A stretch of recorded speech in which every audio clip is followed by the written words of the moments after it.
The first rays of sunlight filtering through the dense jungle mist, caressing the stony face of a buried colossus, half covered by earth and centuries.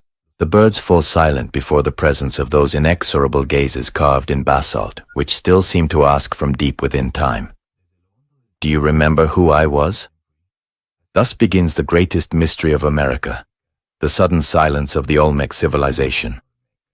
They were the first to master the chaos of the rivers and the rains of the Gulf, to erect temples and giant heads as testimony to their lineage and their faith. And one day, without the clamor of weapons to announce it, they simply ceased to be. No ashes of war, no chronicles of conquest, only the echo of their footsteps fading into the mud and the mystery. This was the enigma of the invisible army. How is it possible that the heirs of the jungle and the storm, those who defied nature itself, chose to fall silent forever? Our story begins thousands of years ago, where today the states of Veracruz and Tabasco are located. In that archaic time, among the damp roots of the jungle, San Lorenzo emerged, the mother of Mesoamerican cities. Seen from the air, it would look like a kind of mud islet shaped with mathematical precision 4 millennia ago. It was not just a ceremonial site, but a vibrant city, organized into platforms, canals, plazas, and palaces of adobe and stone that rose among the mangroves. But what truly dazzles is the invention of the Colossus. Those colossal heads, up to 3 meters tall and 20 tons of pure volcanic rock, transported without wheels or beasts of burden, crossing cane fields and mighty rivers with nothing but courage and technique. What could motivate an entire society to such a feat? For the Olmecs, the leader was more than just a human. He was a mediator between gods and men. Each head was a unique and sacred portrait, crowned with jaguar headdresses, bearing witness to the power and glory of an elite who claimed descent from thunder and fertile earth. Here began the great story that nourished all of Mesoamerica. From San Lorenzo, roots of jade and obsidian branched out, stitching the continent together from the central highlands to the jungles of Guatemala. Along those trade corridors, not only goods traveled, but also visionary ideas, pictographic writing, the ball game, latex manipulation, the solar calendar. The Olmecs were the gardeners of myth, the first to plant the seeds of the sacred jaguar, a creature that blends the animal, the human, and the divine, symbolizing fertility, war, and rebirth. And yet, the city where it all began, San Lorenzo, was abandoned without violence. There was no battle, no invaders, only the silence of time. Their heads remained, many of them mutilated or buried in closure rituals. This disappearance, so undramatic and yet so absolute, is our first trace of the invisible army. After the decline of San Lorenzo, La Venta took its place as the beating heart of Olmec power. On that island of mud and water, the great clay pyramid was erected, the tallest ziggurat on the continent. Imagine a conical structure, a monumental construction that even today defies the laws of archaic engineering. Around this ritual center, centuries of art and religion flourished. Buried jade mosaics, altars carved with hybrid figures of men and jaguars, and the earliest evidence of hieroglyphic writing in the Americas. La Venta was the great laboratory where the dreams and terrors later consumed by the Maya, Zapotecs, and Teotihuacanos were distilled. However, here too, history came to a halt without a sound. Starting in 400 BC, the temples emptied, the plazas became overgrown with weeds, the gods stopped receiving blood, and the Colossus once again was left alone under the rain. When modern archaeologists excavate these deserted places, they expect to find the classic traces of an imperial collapse: toppled walls, anonymous corpses in mass graves, broken spears, and the remains of sieges. But what they find is a deafening silence. The main structures were carefully and ritually sealed, the monuments mutilated with almost surgical efficiency. There is no trace of enemy armies, only signs of a meticulous, almost ceremonial abandonment. This is where the big question arises. What army defeated the Olmecs if there was neither battle nor conquest? To answer it, attention turns to 3 powerful forces: nature, the people, and memory. The first theory takes us to the land itself, both great ally and executioner of civilization. At the height of the Olmec civilization, the Gulf was a fertile but untamable region, a stage for cyclical floods and brutal storms. However, paleoclimatic studies indicate that around the end of the Olmec period, devastating environmental changes occurred. Shifts in rainfall patterns, unexpected droughts, rising water levels, and the intrusion of salt water into crops. For a society whose power depended on agricultural abundance and river transport, this marked the beginning of the end. Recurring famines, blighted fields, harvests that never came. The Olmecs believed that their elite had the power to negotiate with the divine to sustain fertility. But when nature became deaf to their pleas, priestly and royal legitimacy fractured. The invisible enemy then was the climate.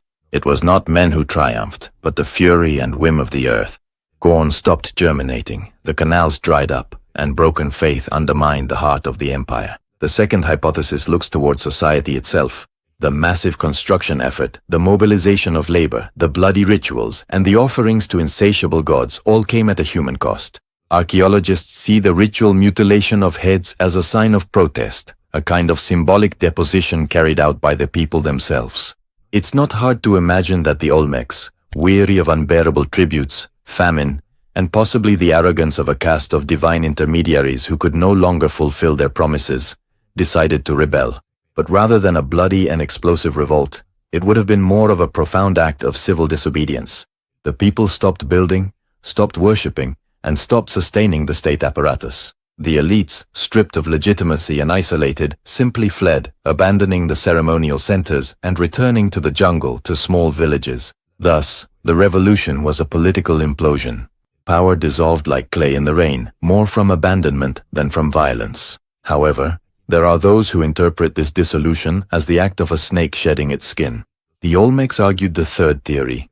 They never disappeared, but rather dispersed and spread their knowledge throughout the region. New urban centers emerged at the very moment La Venta was emptying. Monte Alban in Oaxaca, Caminaljuyu in the Maya area, and the seat of Teotihuacan further north. The sudden appearance of hieroglyphic writing, calendars, and complex iconographies based on the jaguar and the cosmos point to a slow but determined migration of the Olmec elite and sages. It was not a chaotic exile but rather a civilizational diaspora. Wherever jaguars reappear in stone, wherever the calendar marks sacred time, there lies the reborn Olmec legacy. In this sense, the migration was also an invisible army, not conquerors, but sowers of culture, guardians of the sacred fire who crossed the threshold of an era to nurture the forest of future cultures. As often happens with the great enigmas of humanity, the truth is neither absolute nor singular. The invisible army that brought down the giants with colossal heads was likely the sum of all these factors.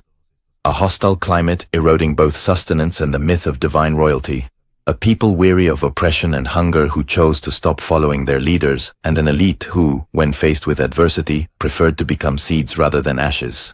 The end of the Olmecs was not written in blood or victory, but with the slow fading of the gods into the jungle, with monuments silenced out of respect and fear. And yet, the echo of the Olmecs did not disappear. Their calendar, their passion for the jaguar, the first stroke of the sudden appearance of hieroglyphic writing, calendars, and complex iconographies based on the jaguar and the cosmos point to a slow but determined migration of the Olmec elite and sages. It was not a chaotic exile, but a civilizational diaspora.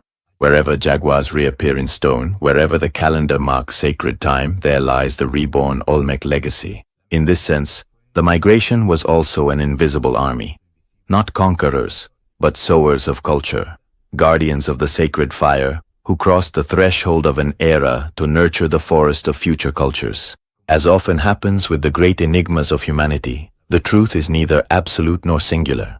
The invisible army that brought down the giants with colossal heads was likely the sum of all these factors. A hostile climate, eroding both sustenance and the myth of divine royalty. A people weary of oppression and hunger, who chose to stop following their leaders. And an elite who, when faced with adversity, preferred to become seeds rather than ashes. The end of the Olmecs was not written in blood or victory, but with the slow fading of the gods into the jungle, with monuments silenced out of respect and fear. And yet, the echo of the Olmecs did not disappear. Their calendar, their passion for the jaguar, the first traces of writing, and the ball game, all of these form the very bones and sinews of the civilizations that followed. They are the hidden DNA of ancient Mexico and all of Mesoamerica. The fall of the Colossi was not oblivion, but transformation. The enigma endures in every basalt head that emerges from the damp earth, with features that are at once human and eternal, staring at us as we try to decipher them. And so now it is your turn, dreamer. Do you think the true invisible army was nature, the people's weariness, or the wise migration toward new horizons? Leave us your thoughts in the comments. Each hypothesis is an open door to keep rewriting our history. And if you're fascinated by the way power dissolves and is reborn through the centuries, don't miss our next episode. Don't forget to subscribe, turn on notifications, and above all, keep walking with us among the stone echoes of those civilizations that, though they fell silent, are still speaking.